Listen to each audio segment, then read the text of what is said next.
बोला बोला छठी मैया की। ए सर प्रणाम। हाँ प्रणाम प्रणाम। बोलो सर हमरा के छुट्टी दे दी सर। नहीं नहीं अभी छुट्टी नहीं मिलेगा, काम का चाल बहुत है। ए सर छठ पबनी में सब केहू के बाल बच्चा घरे जाता है, हम यहाँ कथी करता नहीं सर। छुट्टी दे दी सर हमरा के।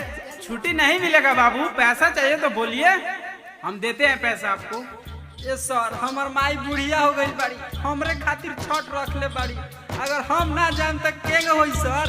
इतना ही जरूरी है तो छठ बाद चले जाना, अपने मम्मी पापा से मिलकर 5 दिन चले आना। ना सर हमरा के जाए दी। ए सर ए सर ए सर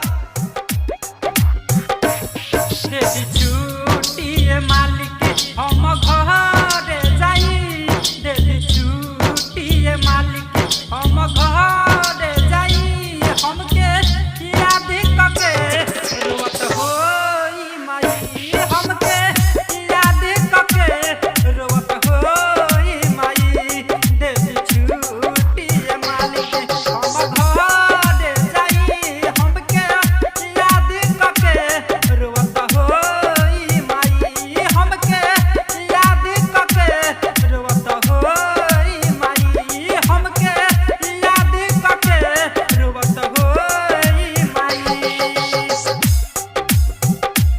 ए सर हमरा के 2 दिन खातिर जाए दी सर, हम छठ बीतत अपने लगे चलम सर, बस 2 दिन खातिर।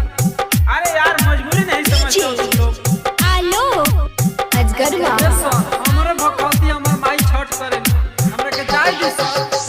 हमरे भखौती माई करेली परब, महना करत रहली बाबू मते जात अरब, महना करत रहली बाबू मते जात।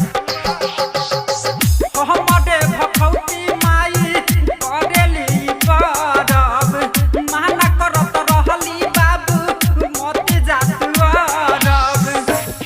आज छठी घटिया पर सब लोग जाई, आज छठी घटिया पर सब लोग जाई, हमके याद कके रोत होई माई, हमके याद कके रोत होई माई। अरे यार तुम कैसे बंदे हो यार, मना करने के बाद भी केबिन तक चले आए हो तुम। सर हमरा के जाए दी सर, गोड़ दर्द नहीं सर, जाए दी सर। ए सर हमरा पापा जी के तबीयत ठीक नहीं है सर, जाए दी आलो सर। अच्छा ठीक अजगरवा है देखता हूँ मैं।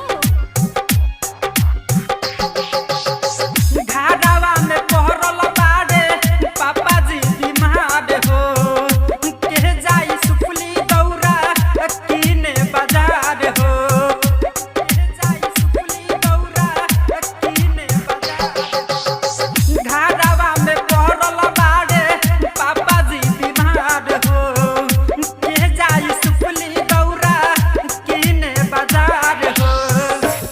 पागल प्रेमी उपेंद्र खुश हो के जाई, पागल प्रेमी उपेंद्र खुश हो के जाई, हमके याद कके रोत होई माई, हमके याद कके रोत होई माई।